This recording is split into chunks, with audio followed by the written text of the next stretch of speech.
મંત્ર ત્રીજો.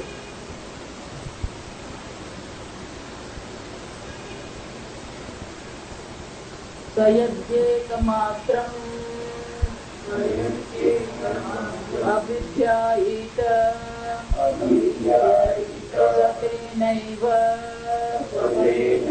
સંવેદિતઃ પૂર્ણમેવ જગત્યાં અવિસંપદ્યતે તમૃષઃ મનુષ્યલોકम् ઉપનયन्ते તપસા બ્રહ્મચર્યેન શ્રદ્ધયા સંપન્નઃ મહિમાનં અનુભવતિ.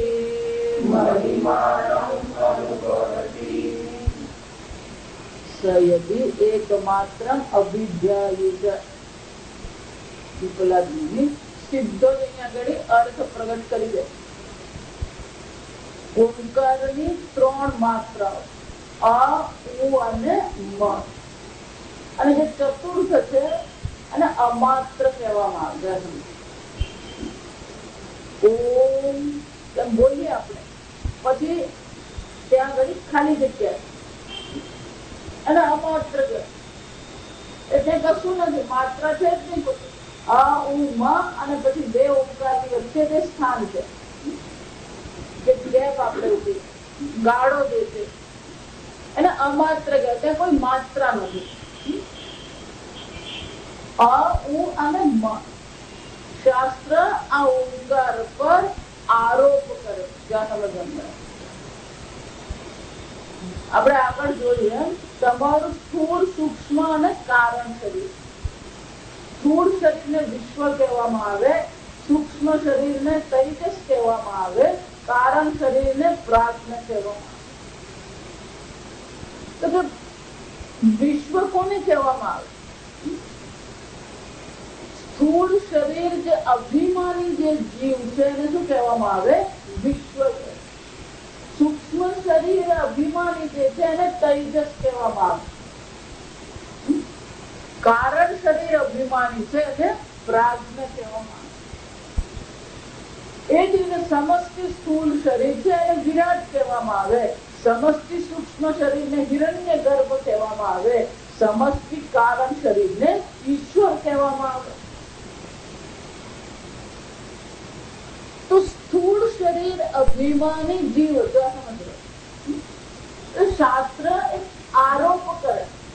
માંડુક્ય ઉપનિષદમાં આ ચર્ચા છે કે બ્રહ્મ જ્ઞાન મેળવવું હોય તો એને માટે આ પ્રણવનો આશરો લેવામાં આવે. બ્રહ્મ એવ ઇદમ સર્વમ. પછી કે છે ઓંકારમેવ ઇદમ સર્વ, આ ઓંકાર જ સર્વ છે.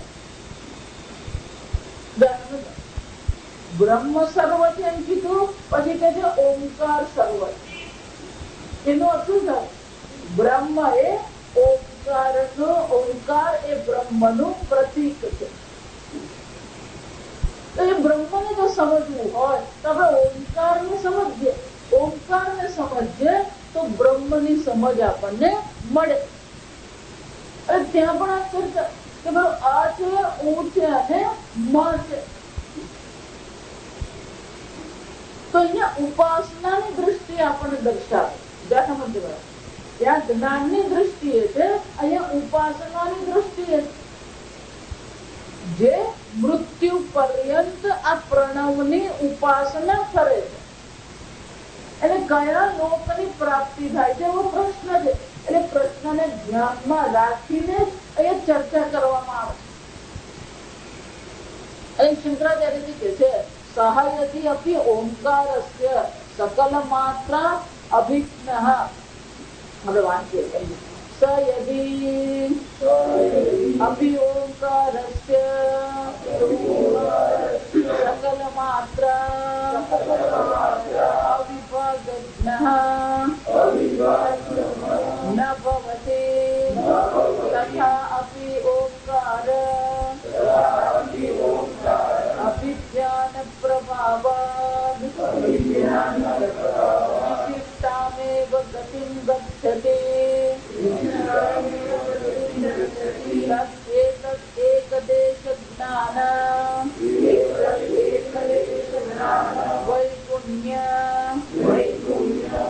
વૈગુણ્યતયા ઓંકાર શરણઃ કર્મ જ્ઞાન ઉભય ભ્રષ્ટઃ ન દુર્ગતિં ગચ્છતિ કિં તર્હિ યદि अपि एवं ओंकारम् एव एकमात्र अभिज्ञः विभाग एकमात्र विभागज्ञः एव केवलः अभिज्ञागीत एकमात्रं सदा ध्यायीत ते सतेन एव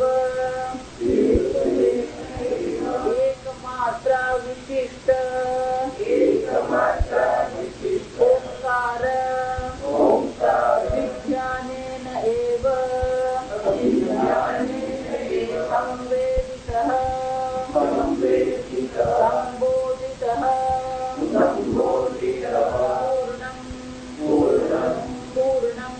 पूर्णं क्षिप्रमेव जगत्यां पृथिव्यां संपद्यते मनुष्यलोकम् एकानि हि अनेकानि हि जन्मानि जगत्यां संभवन्ति तत्र तं साधकम् जगत्यां मनुष्यलोकमेव अर्थ उपनयन्ते उपनिगमयन्ते ऋषः स यदि अपि ओंकारस्य सकलमात्र अविभागज्ञः. ઓંકારની ત્રણે ત્રણ માત્રા એ જાણતો નથી. વિભાગજ્ઞ એટલે દરેક માત્રા એ જાણતો નથી. ફક્ત એ શું કરે છે? એક જ માત્ર તથાપી ઓંકાર અભિજ્ઞાન પ્રભાવાત વિશિષ્ટામેવ ગતિં ગચ્છતિ. ભલે સંપૂર્ણ ઓંકારનું ધ્યાન નથી કરતો, એ ઓંકારની એક જ માત્રા અકારનું જ ધ્યાન કરે. આ અકાર એ સ્થૂળ શરીર છે. અહીંયા આ વસ્તુ શરીર સ્થૂળ શરીર છે, સમષ્ટિ સ્થૂળ શરીર છે. આમ એ અકારમાં વિરાટની ઉપાસના કરે. ત્યારે કહે છે સંપૂર્ણ પ્રણવની ઉપાસના નથી કરતો છતાં પણ તથાપી ઓંકાર અભિધ્યાન પ્રભાવાત એ કરે. એના મનમાં એની સમજ, એની ભાવના શું છે? હું ઓંકારની એક માત્રાનો ધ્યાન કરું છું. આ બહુ વિચારવા જોઈએ. એક અંશનું પણ ધ્યાન કરવામાં આવે, પણ એની ભાવના શું છે? એ અકાર એટલે અનું ધ્યાન નથી કરતો. જો સમજજો, ઓંકારની એક માત્રા જે અકાર છે એનું ધ્યાન કરે. એટલે અક્ષરનું ધ્યાન નથી કરતો. એને ખબર છે આ એ ઓંકારનો એક શું છે? માત્રા છે. એટલે એને ખબર છે કે આ પ્રણવની માત્રાનું હું શું કરું છું? ધ્યાન કરું. અને એટલા માટે ઉપાસના શબ્દ આવે એટલે તમારી ભાવના બહુ મહત્વની બની. જેવી તમારી ભાવના હોય એવું જ ફળ તમને મળે. ન કાષ્ઠે ન પથ્થરે. જો સમજો, દેવતા ન તો પથ્થરમાં છે ન તો લાકડામાં છે. જો સમજ, ભલે આપણે પૂજા કરીએ પણ દેવતા ક્યાં રહ્યા છે? તમારી ભાવનામાં. અને એટલા માટે જેવી તમારી ભાવના હોય એવું જ ફળ એ તમને આપે. એટલા માટે ગઈકાલે બધે ચર્ચા કરી, ગભરાવા માટે ચર્ચા નથી કરી. આ પુરસ્ચરણ ને સમજવું. 24 લાખ પુરસ્ચરણ એટલે 24 લાખ જપ કરવા, પણ એની એ ભાવના આપણે શું છે? રાખવી પડે. આપણે તો સવારે કઈ ભાવના હોય, સાંજે તો મગજ છટકી ગયું તો શું છે? ગુરુજીને કઈ દે, ચાલતું પકડો. શંકરાચાર્યજી કહે છે જે વ્યક્તિ પોતાના રાગ દ્વેષના અધીન હોય એ ગુરુજીને પણ શું છે? ગુરુમાંથી આક્રોશ હતી, પેલા ગુરુજીને ખતરાવી કરે. મનના ભાવ શું છે? બદલા થાય. આ કળિયુગનો પ્રભાવ છે. મન સ્થિર રહેતું જ નથી. કળિયુગમાં મન સ્થિર રહેવું એ બહુ મોટી સિદ્ધિ છે. શંકરાચાર્ય આગળ ચર્ચા કરશે કે સંપૂર્ણ પ્રણવને ભલે નથી જાણતો, પણ એની ભાવના તો શું છે? ઓંકાર પ્રભાવ. સમજો, એના મનમાં તો ભાવના એ જ છે. તો જો એની ભાવના એમ હોય કે પ્રણવને એક માત્રાનું હું ધ્યાન કરું છું, તો છેવટે પ્રભાવ તો કોનો રહ્યો? ઓંકારનો જ છે. એટલે ઓંકારની માત્રાનું હું ધ્યાન કરું છું. જો આ જ મુશ્કેલી પડે. પેલું દરિયો જો પેલું રક્ષાબંધન આવે, આપણે એને રક્ષાબંધન કહીએ. મહારાષ્ટ્રમાં એ શું કહેવાય? નારિયેળી પૂનમ. નારિયેળી પૂનમ કેમ કહેવામાં આવે? કે તે દિવસથી પછી શું કરે છે? આ માછીમારો અત્યારે ચોમાસામાં માછીમારી કરવા જાય ને, પણ ત્યાં આ પૂનમ આવે પછી ધીમે ધીમે વરસાદ શું થવા માંડે? ઓછો થાય. વરસાદ ઓછો થાય, દરિયાનું તોફાન પણ ઓછું થઈ જાય. એટલે વળી પાછું જયારે માછીમાર કરવા જાય ત્યારે શું કરે છે? પહેલા દરિયાદેવની પૂજા કરે. દરિયાદેવની પૂજા કરવી હોય તો દરિયો તો શું છે? આખી પૃથ્વી પર 3/4 પાણી જ છે. તો આખી પૃથ્વીની પ્રદક્ષિણા કરવી પડે તો દરિયાદેવની પૂજા થાય. પણ એવું કરે લોકો દરિયા કિનારે જાય, નાળિયેર ને ફૂલ ને ચોખા લઈને જાય, અને જે પહેલું તરંગ એની સામે આવે એ તરંગમાં એ શું કરી દે છે? નાળિયેર અર્પણ કરે. એક જ તરંગમાં નાળિયેર અર્પણ કરવામાં આવ્યું અને પૂજા કોની થઈ? દરિયાદેવની થઈ. જો સમજો, એટલે પરદેશના લોકો સમજતા નથી. આપણી મૂર્તિ પૂજા એ લોકોની સમજમાં નથી આવતી. મુસલમાન લોકો, ખ્રિસ્તી લોકોને જે મોટામાં મોટો હિન્દુ ધર્મ માટે વિરોધ છે શું છે? મૂર્તિ પૂજન. પણ એ મૂર્તિની પાછળની આપણી ભાવના શું છે? આપણે તેમ જ કહે છે કે ઈશ્વર સર્વવ્યાપી છે. એ લોકોને ઈશ્વરને એક ઈશ્વર સ્વર્ગમાં બેઠો છે. આપણે એમ કહેતા જ નથી ઈશ્વર સ્વર્ગમાં. ઈશ્વર તો કોણ છે? અખિલ બ્રહ્માંડમાં. ત્યાં સમજો, બ્રહ્માંડ એટલે સ્વર્ગ ને, સંપૂર્ણ બ્રહ્માંડમાં એક ઈશ્વર જ છે. પણ એની સૌરભ્યાથી ઈશ્વરની મારે પૂજા કરવી હોય તો એક અંશને પકડવો પડે. જો ગીતામાં પણ ભગવાન કહે છે 8મા 9મા અધ્યાયમાં 7મા અધ્યાય, વ્યંગ્યમ ભાવમ સ્મરણ, જે ભાવથી તમે કયા ભાવથી ઈશ્વરની પૂજા કરો છો એ તમારા પર આધારિત છે. તમારી જેવી ભાવના છે. ભગવાન કહે છે જે ભાવનાથી તમે મારી પૂજા કરો એ પ્રકારનું ફળ હું એને આપું છું. પણ ભગવાન આ તો એક જ દેવતાની પૂજા કરે છે. ભગવાન જે છે એ દેવતા જે છે ફળ જે મળે છે એ શું છે? એ દેવતા રૂપે હું જ ફળ આપું. જો હું કીધું ને એટલે કેટલાક લોકો એને શ્રી કૃષ્ણ કરી દે. શ્રી કૃષ્ણ ને, શ્રી કૃષ્ણ ક્યાંય ગીતામાં એવું કહેતા નથી કે હું શ્રી કૃષ્ણ પૂજા. મયા તતમિદમ સર્વમ જગદવ્યક્ત મૂર્તિના અર્જુન, આ સંપૂર્ણ જગતમાં હું વ્યાપ્ત. ભગવાન તો પોતાને સર્વવ્યાપી તરીકે પ્રગટ કરે.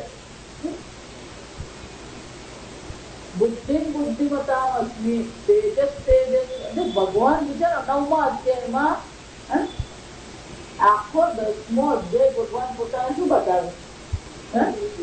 સર્વવ્યાપી સ્વરૂપે બતાવે. આ જગતમાં જે કઈ છે અર્જુન, સર્વ હું છું. ત્યાં ભગવાન કે અવજાનંતિ મા મૂઢાઃ ભજન્તિ. આ મનુષ્ય સ્વરૂપે તનુમાશ્રિત, આ મનુષ્ય સ્વરૂપે એક આકારને જ હું માની લે, એક આકારને ભગવાન માની લે છે. એટલે મને શંકરાચાર્ય સ્પષ્ટતા કરે છે, ભલે એ અકારની ઉપાસના કરે છે. ભલે એ અકારની ઉપાસના કરે છે પણ એની ભાવના તો શું છે? ઓમકાર પ્રભાવ. પ્રભાવ અભિજ્ઞાન પ્રભાવ. હું ઓમકારનું ધ્યાન કરું છું એવા પ્રભાવને કારણે વિશિષ્ટામેવ ગતિ ગચ્છતિ, એટલે વિશેષ પ્રકારની ગતિની પ્રાપ્તિ થાય છે. એક દેશ જ્ઞાન વૈપુણ્યતયા ઓમકાર શરણ. એક દેશને જો એ શરણ હોય એને એક જ દેશનું જ્ઞાન છે કે એક દેશ એટલે એક વિભાગ. ઓમકારના એક જ ભાગનું એને જ્ઞાન છે અને એક જ ભાગની એ શું કરી રહ્યો છે? ઉપાસના કરી રહ્યો છે. તો વિગુણ થઈ ગયું. વિગુણ એટલે શું છે? એની કોઈ ખામી કહેવાય, દોષ કહેવાય, ખોટ કહેવાય. વૈગુણ્ય એટલે શું છે? કોઈ પ્રકારની દોષની ભાવના છે, દોષયુક્ત વસ્તુ. અને શંકરાચાર્યજી કહે છે એવો વૈગુણ્ય એને લાગતો નથી. કે ઓમકાર શરણ. એ કોને શરણે ગયો છે? ઓમકારને શરણે ગયો. અને એટલા માટે કર્મ જ્ઞાન ઉભય ભ્રષ્ટ ન દુર્ગતિ ગચ્છતિ. એટલે બહુ સુંદર એની ચર્ચા કરે છે. એને કર્મનો ત્યાગ કરી દીધો. યાવત જીવન વ્રત ધારણ, સંપૂર્ણ જીવન એને કોને સમર્પિત કર્યું છે? પ્રણવની ઉપાસના. પ્રયાણાંત મૃત્યુ પર્યંત ઓમકારની ઉપાસના કરે છે. એમાં પણ ઓમકારની એક જ માત્રાનું એ ઉપાસના અભિધ્યાન કરે. તો કે એનો દોષ નહીં લાગે કે નહીં? બીજું, એને કોઈ બીજું વિશિષ્ટ કર્મ કર્યું નથી. જે દૈનિક કર્મ જે છે એને સર્વનો ત્યાગ કરીને એને તો માત્ર પોતાનું જીવન આ ઓમકારની એક માત્રના ધ્યાનમાં સમર્પિત કરી દીધું. અને શાસ્ત્ર તો શું કરે છે? જો આગળ પણ મેં કીધું, આ શાસ્ત્ર ચર્ચા એને આપણા અત્યારના આધુનિક જીવનથી ડાયરેક્ટ તમે જુઓ તો કોઈ સંબંધ દેખાયો નથી. પણ એનો અર્થ એવો નથી કે આપણે ઉપયોગી નથી. આ પણ આપણે પણ કરી શકીએ. શાસ્ત્રમાં કહેવામાં જ આવ્યું કે રોજ રોજ આટલા કર્મ તો થવા જ જોઈએ. પણ એને તો પોતાનું જીવન ઓમકારની એક માત્રના અભિધ્યાનમાં સમર્પિત કરી દીધું. એટલે કર્મ બીજા કરતો નથી.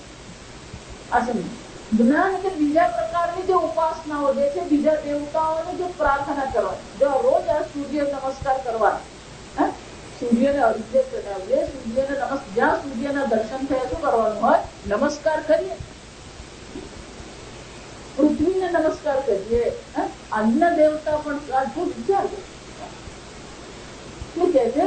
આ બીજી કોઈ જ્ઞાન અહીંયા આગળ એટલે તત્વજ્ઞાન ને ઉપાસના, અહીંયા જ્ઞાનનો અર્થ શું થાય? ઉપાસના. બીજા કોઈ પણ દેવતાઓની જે નિત્ય આપણે પૂજા કરીએ છીએ એ બધી પંચદેવની એ પૂજા કરતો નથી. તો કર્મ, દૈનિક કર્મ પણ કરતો નથી, જેને આપણે વિધિ કહેવા પામે. અને દેવતાઓની ઉપાસના જે કરવાની એ પણ કરતો નથી. એને તો ફક્ત શું કર્યું છે? એક ઓમકાર શરણ, એક ઓમકારની એક માત્રાને જે સમર્પિત છે. એટલા માટે એક દેશ શરણમ કહે. ઓમકારના એક જ વિભાગને એ શરણે ગયો છે. કોઈ પણ પ્રકારના અન્ય કર્મ કે અન્ય પ્રકારની ઉપાસના એ કરતો નથી. પણ એક મનુષ્ય શરીર તરીકે આ બધું આવશ્યક છે. અકરણે પ્રત્યવાય દોષ, નહીં કરીએ તો આપણે દોષ લાગે. ગીતામાં એટલે ભગવાન કહે છે કે આ દેવતાઓ તમારા જીવનને શક્ય બનાવી રહ્યા છે, તો એ દેવતાઓની ઉપાસના કરવી, દેવતાઓને આહુતિ આપવી એ તમારું કર્તવ્ય છે. પણ એને તો શું કર્યું છે? પોતાનું જીવન આ અકાર માત્રાને સમર્પિત છે. તો મને એની હાલત શું થશે?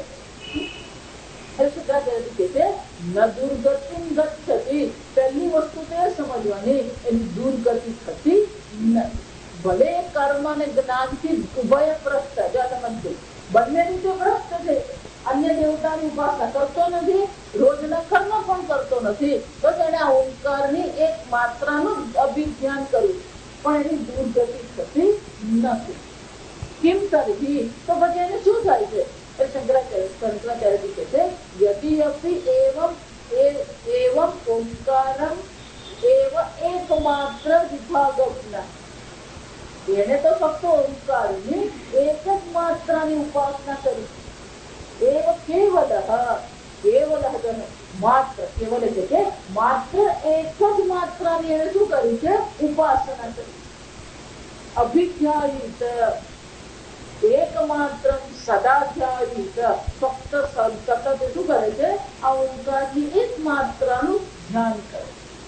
સતેનૈવ, શ્રુતિમાં તો શું કહે છે? તેનૈવ, આ એના ધ્યાનને કારણે, એની ઉપાસનાને કારણે એકમાત્ર વિશિષ્ટ ઓમકાર અભિધ્યાનેન સંવેદિત સંબોધિત ચૂર્ણમ ક્ષિપ્રમેવ. ચર્ચા કરી છે મૃત્યુ પછી અહીંયા આ જીવનમાં એને એક માત્રાની ઉપાસના કરી અને મૃત્યુ પછી એની ગતિ શું થાય છે? કથમમ લોકમ જય. આ ગુજરાતીમાં કહેવત છે, સમજ. મૂળા વગર સ્વર્ગે જવાય. સમજ. તમને સ્વર્ગની પ્રાપ્તિ કરવી છે, વૈકુંઠ લોકની પ્રાપ્તિ કરવી છે, કૈલાસ ધામની પ્રાપ્તિ કરવી છે, પણ આ જીવનમાં તો તમારે શું કરવું પડે? મરવું તો પડે. હકીકત છે. તો અહીંયાની ચર્ચા જે કાની છે, જેને મૃત્યુ પર્યંત એક માત્રાની ઉપાસના કરી છે, એને કયા લોકની પ્રાપ્તિ? અને એટલે શંકરાચાર્યજી કહે છે એકમાત્ર વિશિષ્ટ ઓમકાર, એક માત્રાથી વિશિષ્ટ જે ઓમકાર છે એના ધ્યાનને કારણે સંવેદિત સંબોધિત અને આ જ્ઞાન થાય છે. પૂર્ણમ ક્ષિપ્રમેવ જગત્યામ પૃથિવ્યામ અભિસંપદ્યતે. અને આ ધ્યાનનું જે પુણ્ય એને જે પ્રાપ્ત થાય છે એ પુણ્યને કારણે એને દુર્ગતિ થતી નથી. એટલું જ નહીં, પૂર્ણમ ક્ષિપ્રમ, પૂર્ણમ એટલે તત્કાળ. તત્કાળ એટલે શું થાય છે? જગત્યામ અભિસંપદ્યતે. મંત્ર શું કહે છે? જગત્યામ અભિસંપદ. જગત્યામ એટલે આ જગતમાં, અને સપ્તમી વિભક્તિ પૃથ્વી, આ પૃથ્વી સાથે એ જોડાય છે. અભિસંપત્તિ એટલે જોડાય છે. જોડાય છે એનો શું થયો? એ મનુષ્ય લોકમાં એને જન્મ પ્રાપ્ત કથમમ લોકમ જયતિ પૂછ્યું ને, તેને કયા લોકની પ્રાપ્તિ થાય છે? મનુષ્ય લોકની પ્રાપ્તિ થાય. એનો શું થયો? એ અધોગતિ થતી નથી. અનેકાની જન્માની જગત્યામ સંભવતી. આગળ છે આ જગતમાં તો અનેક પ્રકારના જન્મ છે. ભગવાને 84 લાખ યોની બનાવેલી છે, આ સમજો. અને 84 લાખમાં માણસ શું કરતો રહે? ભટકતો રહી શકે. પણ આ જીવને શું થાય છે? અનેક જન્મની સંભાવના હોવા છતાં પણ જાગૃતમ જગત્યામ મનુષ્ય લોકમ એવ અર્થ ઉપનયન્તે. જબો સુંદર કરતા કે એનું જે પુણ્ય જે છે, એને જે આ પુણ્ય ભેગું કર્યું છે, એ પુણ્ય શું કરે છે? રૂચા બનીને રૂચા એટલે કે આ જે મંત્રો જે વેદના જે મંત્રો છે એને રૂચા કહેવામાં આવે. તો એ રૂચાઓ એને શું કરે છે? ઉપનયન તે લઈ જાય. ક્યાં લઈ જાય છે? એને મનુષ્ય લોકમાં લઈ જાય છે. બીજી કોઈ ગતિ એને થવા દેતા નથી. ઉપગમયંતી રૂચા.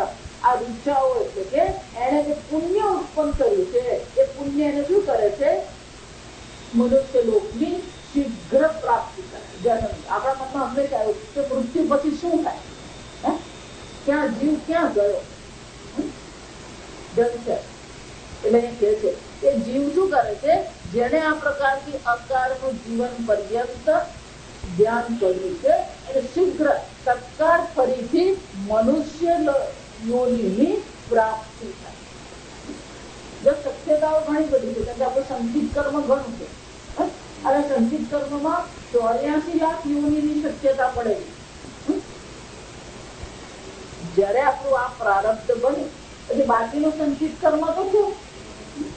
અને જેમ જેમ આ પ્રારબ્ધ આપણે વાપરતા જઈએ, આ પ્રારબ્ધ પૂરું થઈ જાય એટલે આગળ સંચિત કર્મમાંથી નવું પ્રારબ્ધ બનવાની તૈયારી હોય. પણ અહીંયા જો પુણ્ય કર્મ કરવામાં આવ્યું હોય, આ પ્રકારની ઉપાસના કરવામાં આવે, તો આ પુણ્યના પ્રભાવથી પેલું સંચિત કર્મ શું થઈ જાય? એ સંચિત જ રહે.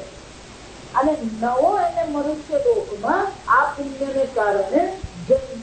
એટલે બીજી બધી જે શક્યતાઓ હતી, બધી શક્યતાઓ શું થાય? અટકી પડે.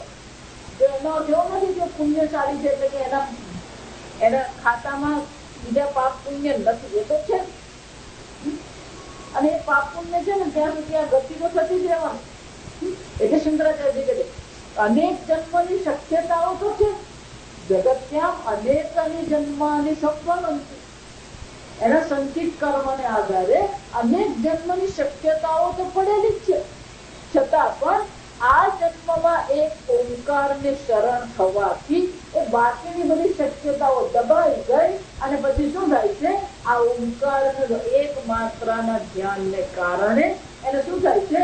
મનુષ્ય લોકની પ્રાપ્તિ. તમ સાધકમ, એ સાધકને શું થાય છે? મનુષ્ય લોકની પ્રાપ્તિ થાય. રૂચઃ ઉપનયન્તે ઉપગમયંતી રૂચઃ. આજે રૂચાઓ જે છે વેદની, એને ક્યાં લઈ જાય છે? મનુષ્ય લોકમાં લઈ જાય. એટલે શંકરાચાર્ય કહે છે રૂપ આ વાંચવાની વાત. ઋગ્વેદ રૂપા ઓંકાર સંસ્તપસા બ્રહ્મચર્યેણ અનુદયા ચ સંપન્નો મહિમાનં ભૂતિં અનુભવતી નવીત શ્રદ્ધઃ યથેષ્ઠ ચેષ્ટઃ ભવતી યોગભ્રષ્ટઃ કદાચિદપી ન દુર્ગતિં ગચ્છતિ.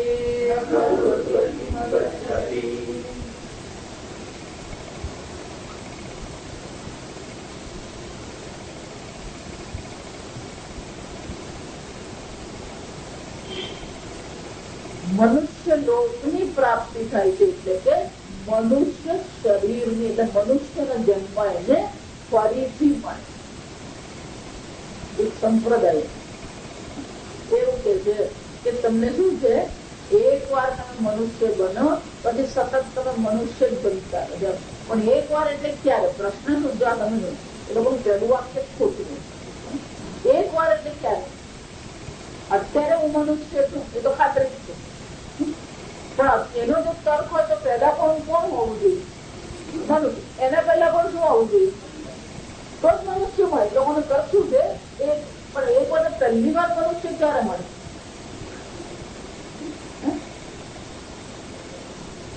એમાં સ્વામીજી બહુ સરસ કે કોઈ તર્ક કરે ને એ તર્કથી પ્રભાવિત નહીં થવાનું. પેલા એ તર્ક શું છે તે સમજવું. અને સંસ્કૃતમાં શું કહેવાય? વિચારમ ન સહ. થોડો વિચાર કરીએ, બે તર્ક બીજા કરીએ એટલે આપણને ખબર પડી જાય કે તર્ક કેવો છે, ખોટો. વિચાર કરવાની જરૂર, પણ આપણે વિચાર કરીએ નહીં. એમણે કીધું એટલે સાચું. એટલા માટે તર્ક આવશ્યક છે. આપણને વેદાંત ભણવું હોય અને વેદાંત ને સમજવું હોય તો આવશ્યક શું છે? આ તર્ક બહુ જરૂરી. ભલે તર્કથી બ્રહ્મ જ્ઞાન નહીં થાય, પણ મનમાં જેટલા સંશય ઉભા થાય છે, મનમાં જેટલી ગેરસમજ આવે છે, એ બધી ગેરસમજને કાઢવા માટે શાની જરૂર પડે? આ તર્કની જરૂર પડે. હવે તમે જુઓ, અનેક પ્રકારના સંપ્રદાયો અનેક પ્રકારની વાત કરે. પરદેશના તો બાજુએ રહી ગયા, આપણે ત્યાં જ અનેક પ્રકાર, અને દરેકના પોતાના તર્કો છે. શંકરાચાર્યજીને આપણે પ્રણામ કરીએ, શંકરાચાર્યજીને આપણે માનીએ. કેટલાક લોકો ઉગાડે શંકરાચાર્યજીને શું કરે છે? વિરોધ કરે છે ને લખે છે. આ સમજ. એટલા માટે મહાત્માને પ્રણામ કરવું એક વસ્તુ. કોઈ પણ મહાત્મા છે, પણ એમના સિદ્ધાંતને અપનાવવું કે નહીં અપનાવવું એને માટે તર્ક જરૂરી છે. ઉગાડે છો એ લોકો શંકરાચાર્ય વિરોધ કરે. સંપ્રદાય કેવો મહાન છે અને કેટલા મંદિરો બનાવ્યા અને કેટલા આશ્રમો બનાવ્યા મહત્વનું નથી. ભાઈ તમે ન્યુઝીલેન્ડ ગઈ ને તો ત્યાં એક બીજા સંપ્રદાયમાં ક્યાં જતા હશે ભાઈ. હવે સ્વામીજી 3-4 વાર ન્યુઝીલેન્ડ, આપણે ગુરુજીને 3-4 વાર ન્યુઝીલેન્ડ બોલાવ્યા બધું, અને કે હું તો અહીંયા આવી જાઉં.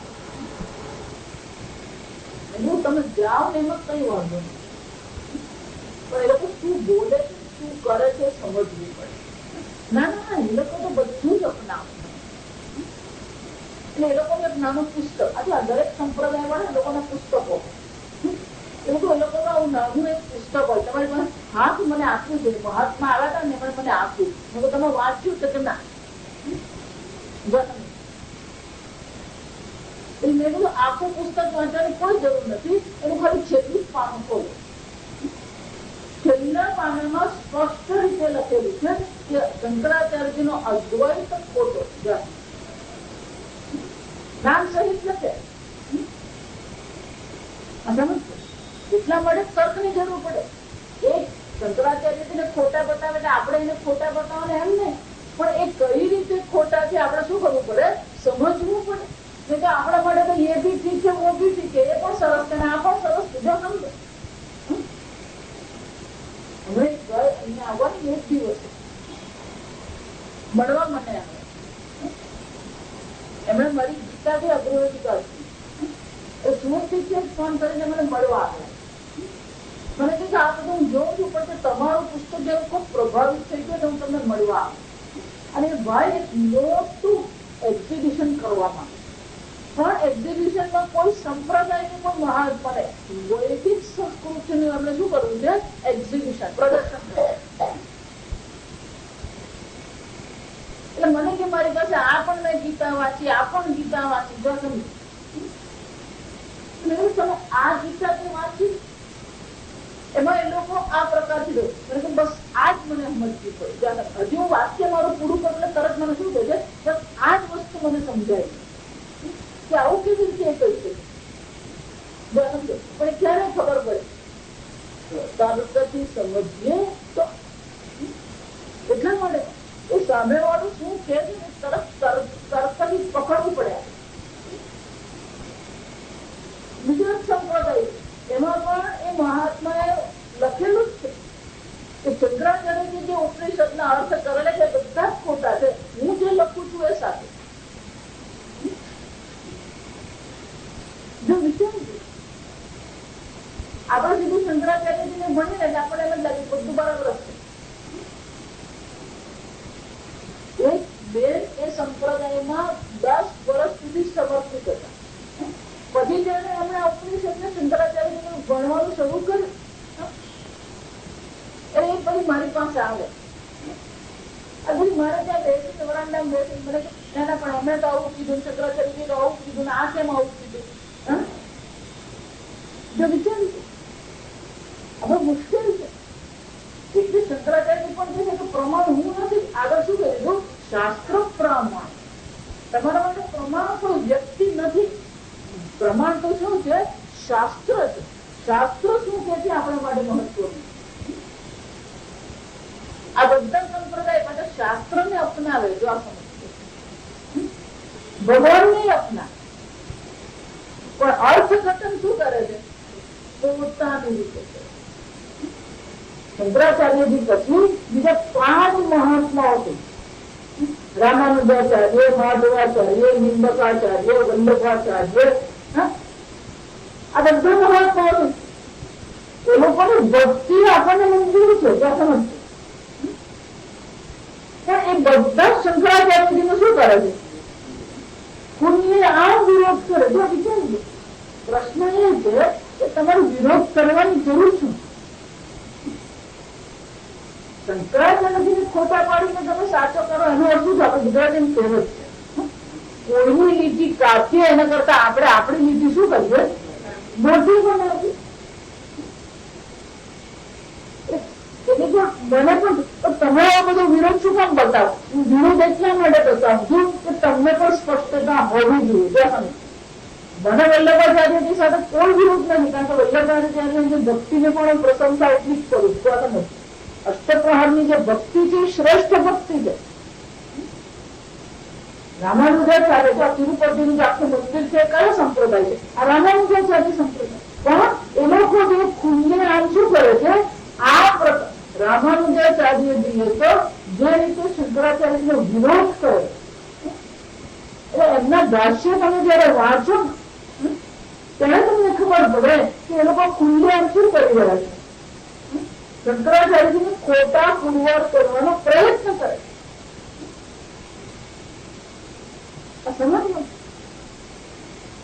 શંકરાચાર્યજીની જે પરંપરા છે શંકરાચાર્યજીની પરંપરા નથી. શંકરાચાર્ય ક્યાંય એવું નથી કે હું એવું કહું કે હું સાચો. શંકરાચાર્યજીના ભાષ્યની વિશેષતા છે. પહેલું તો શાસ્ત્ર પ્રામાણ્ય કહે છે એટલે કે શાસ્ત્ર પ્રમાણ છે. આ વિચાર. બીજી વસ્તુ કોઈ પણ તર્ક આપે છે, કોઈ પણ અર્થઘટન શંકરાચાર્યજી જયારે પણ કરે છે, આપણે ગીતાના ભાષ્યમાં જોઈ ગયા જયારે એમને કોઈ શ્લોકનો વિશેષ અર્થઘટન કરવાનો પ્રયત્ન કરો ત્યારે પોતાના અર્થઘટનને સાચો પુરવાર કરવા માટે 3 વસ્તુ બતાવતા: શ્રુતિ, સ્મૃતિ અને વિદ્વત અનુભવ. શંકરાચાર્યજી કહે છે કે મેં આ અર્થ કર્યો કારણ કે અન્ય શ્રુતિ માટે કે ઉપનિષદોમાં આ પ્રકારથી જ દર્શાવવામાં. ખાલી શ્રુતિ નહીં, મહાભારતના શાંતિ પર્વમાં પણ આ પ્રકારથી કહેવામાં આવ્યું. વિષ્ણુ પુરાણમાં પણ આ પ્રકારથી આમ શું કરે છે? છેવટે અવતરણ કરે, શ્લોક અને મંત્રોનું કરે છે, શાસ્ત્રનું દર્શાવે. અને વિદ્વત અનુભવ એટલે આપણને શું જોઈએ છે? આપણો અનુભવ શું છે?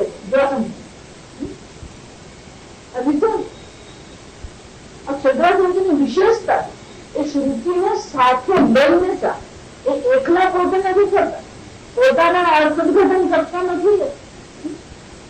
કારણ કે પ્રમાણ તો છેવટે શાસ્ત્ર છે. એમ અહીંયા શંકરાચાર્ય જે અભાવ સમજો, અહીંયા પણ શંકરાચાર્યજી શાસ્ત્ર પ્રમાણને લઈને જ ચાલે. શાસ્ત્ર એમ કે છે કે ઓમકારની એક માત્રાની જે ઉપાસના કરે છે, ભલે એક માત્ર ઉપાસના કરે છે, ભલે સંપૂર્ણ ઓંકારને જાણતો નથી. સકલ વિભાગ અવિભાગજ્ઞ, સંપૂર્ણ સકલ માત્ર ને જાણતો નથી, પણ એની ભાવના કેવી છે? ઓંકાર શરણ. એ સમર્પિત તો કોને છે? ઓંકારને સમર્પિત. પણ ઓંકારની એક જ માત્રાનું શું કરે છે? ધ્યાન કરે. અને એને શાની પ્રાપ્તિ થાય છે? મનુષ્ય લોકની પ્રાપ્તિ થાય. મનુષ્ય લોકમાં પણ મનુષ્યની પ્રાપ્તિ. મનુષ્ય લોક પોપટ, ચકલી ને ગાય ને ગધેડો બધું જ આવી જાય. સમજો? એટલે એને સ્પષ્ટતા પાછી કરવી પડે કે મનુષ્ય લોકમાં પણ શું છે? અને મનુષ્ય જન્મની પ્રાપ્તિ થાય. એટલે શંકરાચાર્ય શું કહે છે? સતત્ર મનુષ્ય જન્મની. તમને આ બધું લાંબુ કેમ છે? લાંબુ એટલા માટે કરવું પડે કે શંકરાચાર્ય જે અર્થઘટન કરે. મનુષ્ય લોકમાં પણ એને શાની પ્રાપ્તિ થાય છે? મનુષ્ય જન્મની જેની પ્રાપ્તિ થાય. એના ઘરમાં શું કે છે? રૂપવેદ રૂપાહી ઓંકાર પ્રથમ એક માત્ર. ઓંકારની પ્રથમ એક માત્ર જે છે એ પણ શું છે? ઋગ્વેદ રૂપા. સમજ? એ પણ મંત્ર જ છે. એટલે ઋગ્વેદ ના મંત્ર રૂપી આ એક માત્ર છે. અને એટલા માટે ઓંકારસ્થી પ્રથમ એક માત્ર અભિધ્યાતા તેન સતત્ર મનુષ્ય જન્મની દ્વિજાગ્રય સં. મનુષ્ય જન્મમાં પણ એને શું છે? દ્વિજાગ્રય. જો બ્રાહ્મણ ને ત્યારે જન્મ થાય એટલે શ્રેષ્ઠ લોક. મનુષ્યમાં પણ શ્રેષ્ઠ લોની કઈ કહેવાય? બ્રાહ્મણ. બ્રાહ્મણ એને જાતિ નહીં જ્યાં સમજતો. જાતિ ને ઉડાડવા માટે પછી શ્રુતિ આવે સ્વયં કે છે તપસા બ્રહ્મચર્યેન શ્રદ્ધયા મહિમેન અનુભવમ. આપણે શું માનીએ છીએ? તપશ્ચર્યા કરવું, બ્રહ્મચર્યનું પાલન કરવું, શ્રદ્ધા કરવી એ તો બંધન છે, દુઃખ છે. તપશ્ચર્યા કરીએ પછી દુઃખ જ લાગે. બ્રહ્મચર્યનું પાલન કરીએ તો શું લાગે? દુઃખ લાગે. તો કરવું જોઈએ સમજો. લાગે કે અમૃતત્વમાં ભોગમાં આનંદ નથી, ત્યાગમાં આનંદ છે. સમજો? ભોગમાં આનંદ નથી, તપશ્ચર્યામાં આનંદ.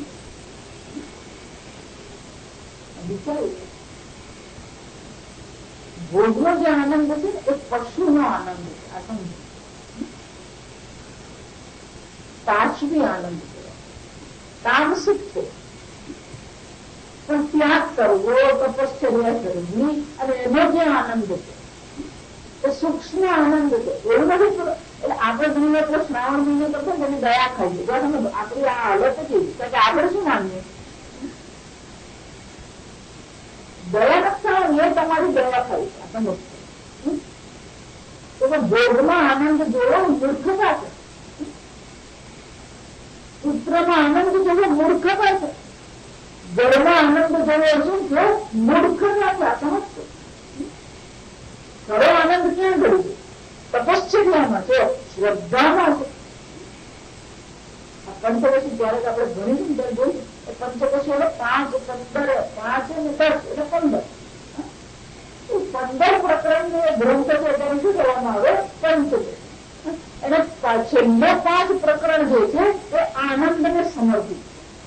બધા સુંદર છે.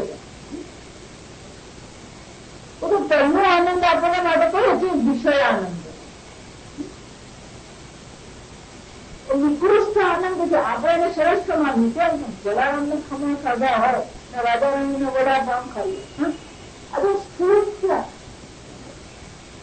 સ્થૂળતામાંથી આપણે ઉપર ઉઠતા. પુત્રનો આનંદ એ પણ શું છે? સ્થૂળ આનંદ છે. સમજશે?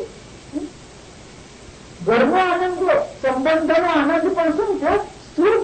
આપણા જે સ્થૂળતામાંથી જ નીકળતા નથી, એ આસક્તિમાંથી જ આપણે નીકળતા નથી. આપણે તો વરસાદ નહીં આસક્તિ. વરસાદ બહાર જવાનું આવે ને એટલે શું થવા માંડે? થોડું મને તો મારા ઘરમાં જ આવે જવાનું. મને તો મારા ઘરની બહાર ભાવે. મને તો વલસાડ વગર બીજો ઊંઘ આવે ત્યાં વિચારવું લોકો પાછા એને શું બતાવે, વિશેષતા કરે શું બતાવે. મૂર્ખ છે. અને જે તપસ્વી ને કરતો ને બિચારો 4 દિવસથી ખાધું. અરે પણ વિચારો કાથી થયો તારે મને વિચારો વિચારો નથી.